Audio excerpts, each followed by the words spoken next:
Experiences shape us into the people that we grow to be. My life has been filled with them, both good and bad, all of which have led me to the here and now. My success story isn't a tale of accomplishments and a list of achievements, but a story and song of loss and victory. My life experiences have been shaped by and lived alongside family, friends, and my God. The best place to start any story is the beginning. My beginnings were beautiful and simple times. I was blessed to have a pure and sweet childhood, untouched by the harshness of this world. I was born on March 3rd to my parents Joe and Maritza. Together, they built a life in Indiana in the place I call home. I'm their third child and have 3 siblings, 2 older brothers, Joe and Nate, and a younger sister, Elizabeth.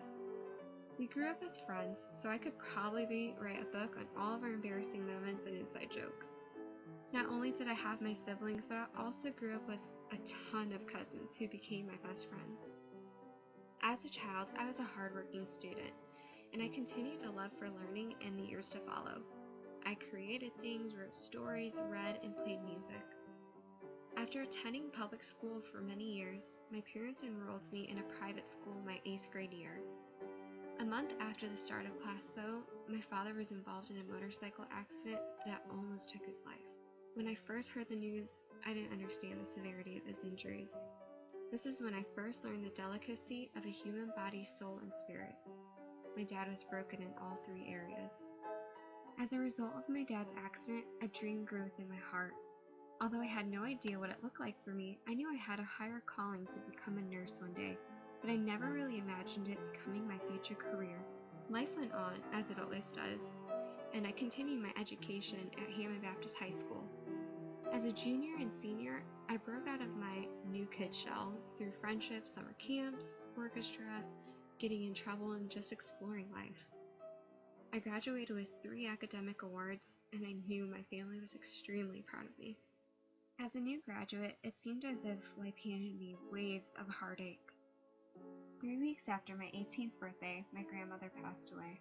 Her passing was the first time I felt the waves of a life lived and entering into heaven. A year later, my 16-year-old cousin developed leukemia, and months later, another cousin tragically passed away at a young age. Soon after that, I experienced a deep heartbreak that brought me to my lowest point. For a couple years there, after graduation, my world turned dark, and the real world was so much different than what I grew up around. Music has always been special to me. I've been playing the piano since 5 years old, and it has carried me through every phase in life. When I was experiencing this hard time after graduation, I remember just stopping and listening to a song on the radio. I couldn't ignore its lyrics because the song talked about Jesus. So I listened. That song talked about how God loved me and I was redeemed through Christ. That I didn't have to wear the heavy chains that life would offer me. Because of Christ and his example of love through his life, death, and resurrection, I could live victoriously. In that moment when I believed, I felt a beautiful release. It was an unexplainable peace. He changed how I thought about the bad things in life, and he restored the beauty of the good things. He took my hurts, healed me, and gave me purpose. A year later, I was accepted into the nursing program, made the best of friends, and now I'm on an unstoppable track to success. So when I think about my success and where my life is going, I have to stop and think about the experiences and the people that have inspired me to be who I am. More importantly, I think about the wonderful and also difficult times that brought me to know Christ. I experienced many highs and lows, but I found out that through the hardships and through God, beautiful things can come out of it. The future is bright and exciting, and I just cannot wait to see how my life pans out.